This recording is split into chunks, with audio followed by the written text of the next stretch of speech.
निवेदिता की चीखें सुनकर युवराज की मुट्ठियां कस गई थी। तभी राका ने दो औरतों को बुलाया जो हमेशा वेद के पीछे घूमती रहती थीं। उन्हें देखकर राका ने सख्त लहजे में कहा, जाओ इसे ले जाकर अच्छे से रेडी करो। वो दोनों इतराते हुए बोली, जी साहब, बस 2 मिनट लगेंगे इसे खूबसूरत कली बनाने में। वेद ने जाने का इशारा किया तो वो दोनों छोटी सी निवेदिता को घसीटते हुए उसकी माँ से दूर ले जाने लगी। निवेदिता उनके सामने गिड़गिड़ा रही थी, लेकिन उन दोनों को जरा सी भी रहम नहीं आ रही थी। ये सब देखकर युवराज की मुट्ठियां कस गई थी, मगर ऋषभ ने उसे रोकते हुए कहा, अभी कुछ मत करना, अभी सही वक्त नहीं आया है। भैरव ने उसे रोकते हुए कहा, हाँ युवराज, तुम अभी कुछ नहीं करोगे, तुम्हारा गुस्सा बहुत खतरनाक है। अगर तुमने जरा सी भी कुछ किया तो हमारा प्लान पर पानी फिर जाएगा। युवराज कुछ नहीं कह रहा था, लेकिन उसके चेहरे के एक्सप्रेशंस इतने भयानक थे कि भैरव और ऋषभ डर के मारे घबरा रहे थे। उन दोनों ने ले जाकर निवेदिता को ड्रेस दी, लेकिन निवेदिता जाने को तैयार नहीं हो रही थी। तो उनमें से एक औरत उसके गाल पर जोरदार थप्पड़ मारकर बोली, चल अब इसे चुपचाप पहन ले। निवेदिता अपने मन में कह रही थी, देव आप कहाँ हैं? ये दोनों गंदी आंटियां मुझे गंदे ड्रेस दे रही हैं। आप आ जाओ, आपकी निवी आपको याद कर रही है। आपने कहा था जब भी हम पुकारेंगे तो आप आओगे। वहीं देव को गार्ड्स ने पकड़ रखा था। उसके दिल में दर्द हो रहा था। तभी वो बेचैनी से भरी आवाज में बोला, मामा जाने दो ना, वो मुझे पुकार रही है। मामा ने सख्ती से कहा, नहीं बेटा, अगर तुम अभी गए तो सब तबाह हो जाएगा।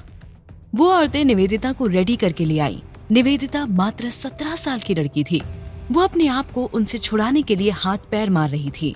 उनमें से एक औरत ने गुस्से में कहा, ए लड़की चुप कर, ज्यादा नौटंकी करने की जरूरत नहीं है, तुझे आज हुजूर को खुश करना है।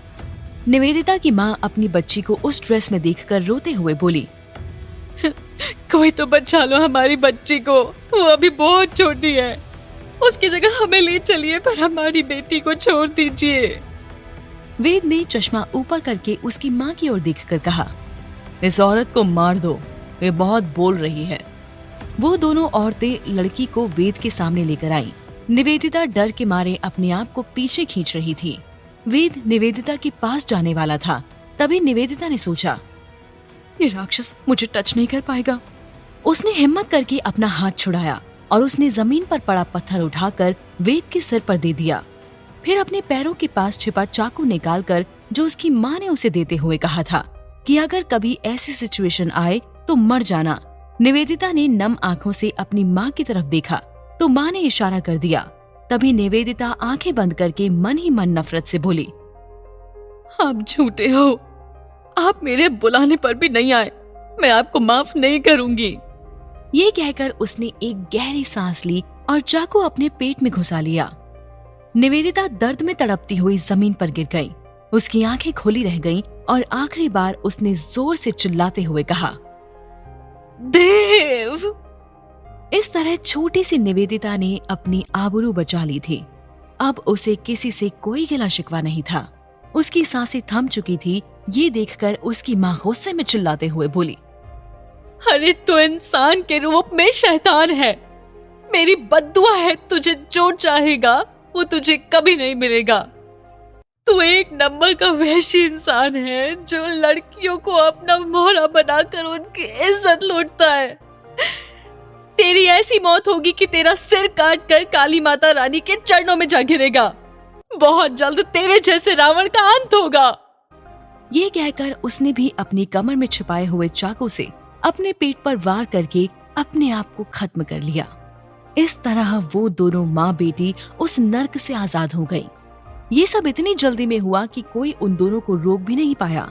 मगर ये नजारा देख वेद गुस्से में सिर पर हाथ फेरते हुए बोला, ये क्या बवाल कर दिया इन दोनों ने, चलो चलते हैं, सारा सारे मूड का सत्यानाश हो गया।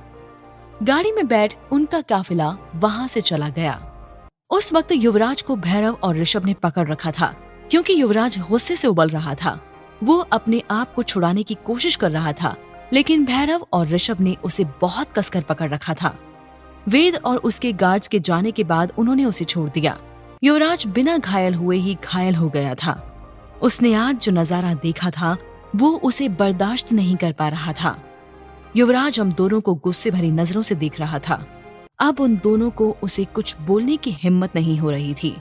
तभी युवराज उन दोनों को इग्नोर करके सीधे उस बच्ची की तरफ भागा और झुककर बहादुर बच्ची को अपनी गोद में उठाकर डॉक्टर डॉक्टर चिल्लाने लगा। ऋषभ भी युवराज का दर्द न बर्दाश्त कर पाया। उसने सोनपुर में ऐसा होते कई बार देखा था, लेकिन आज फर्क ये था कि निवेदिता ने उस शैतान को अपने शरीर को टच करने नहीं दिया था, जबकि बाकी लड़कियां दर्द न सह पाने की वजह से मर गई थीं। तभी वो निराश भाव से उसके कंधे पर हाथ रखकर बोला, चली गई वो इस नर्क से। युवराज गुस्से और दर्द से गरजते हुए बोला, मैं चाहता तो उसे बचा सकता था, लेकिन तुम दोनों ने मुझे पकड़ लिया। क्यों किया तुमने ऐसा? आज तुम भी इसकी मौत के उतने ही दोषी है जितना कि वो। इस मासूम की मौत का मुझे जिंदगी भर अफसोस रहेगा। मैं उस राक्षस को ऐसी मौत दूंगा कि मौत भी कांप जाएगी। ये मेरा इस बहादुर बच्ची से वादा है। अब तक ये मेरा पर्सनल रिवेंज था, लेकिन अब इस बच्ची का भी है। ये कहकर उसने झुककर निवेदिता से अपना माथा जोड़ लिया और वहां मौजूद सब लोगों की आंखें भीग गईं। तभी भैरव ने कहा, शांत हो जा यार, हम जानते हैं कि तुम कभी नहीं चाहते थे कि ऐसा कुछ हो। युवराज दर्द भरी आवाज में बोला, कैसे शांत रहूं? आज हमारी आंखों के सामने इस छोटी बच्ची और इसकी मां ने आत्महत्या की है।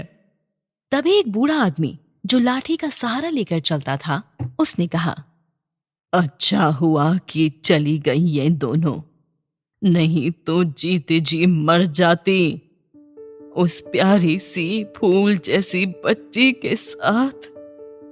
ये कहते हुए उसके शब्द लड़खड़ा रहे थे। तभी युवराज बोला, यहाँ के मर्द भी कमजोर हैं जो अपने परिवार को नहीं बचा पाए। अब इन बातों का कोई मतलब नहीं है, लेकिन मैं आप सबसे एक बात कहूंगा, कमजोरी इंसान को खा जाती है और हिम्मत मुंह तोड़ जवाब देती है, जैसे इस फूल सी बच्ची ने किया। इन कमजोरों की भीड़ में बस इस बच्ची में वो ताकत थी जिसने उस इंसान को यहां से जाने पर मजबूर कर दिया। ये सुनकर सबकी नजरें शर्म से नीचे झुक गईं। तभी युवराज ने आगे कहा, आप सबको आदत हो गई है ये सब देखने की, लेकिन मेरी आदत नहीं है। मैं युवराज रंधावा हूं। ये नाम आप सब याद रखना, क्योंकि अब आगे यहाँ जो होगा वो आप सब सोच भी नहीं सकते।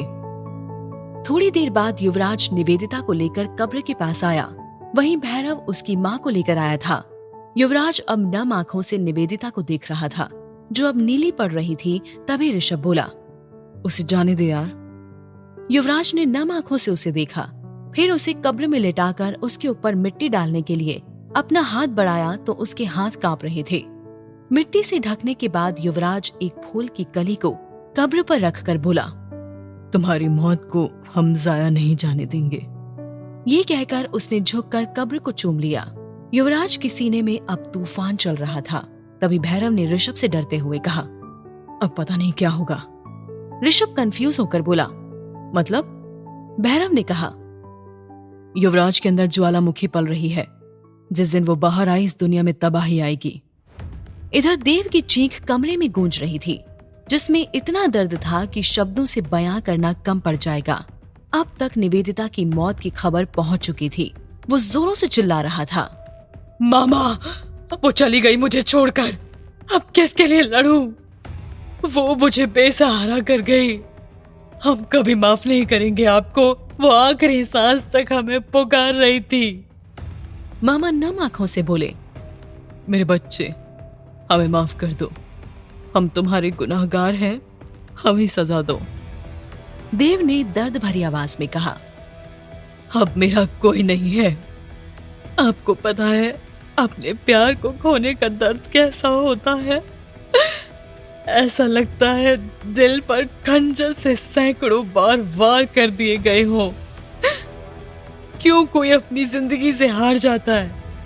आखिर क्यों वो किसी पर इतना एतबार कर लेता है? क्यों उसे वो सबसे अच्छा लगने लगता है? वो सोचता है इस दुनिया में कोई तो है जो उस पर कभी आंच नहीं आने देगा। मामा, मैं उसे बचा नहीं पाया। इस बात का जिंदगी भर अफसोस रहेगा। मुझे भी उनके पास जाना है, मैं जी नहीं पाऊंगा उनके बगैर। ये कहते हुए वो दर्द से बेहोश हो गया। तभी मामा ने पुकारा, बेटा देव, संभालो खुद को। गार्ड्स ने देव को बेड पर आहिस्ता से लेटाया तो मामा ने कहा, डॉक्टर को इन्फॉर्म करो, उसे जल्द से जल्द यहाँ आने को कहो। गार्ड बोला, जी सर।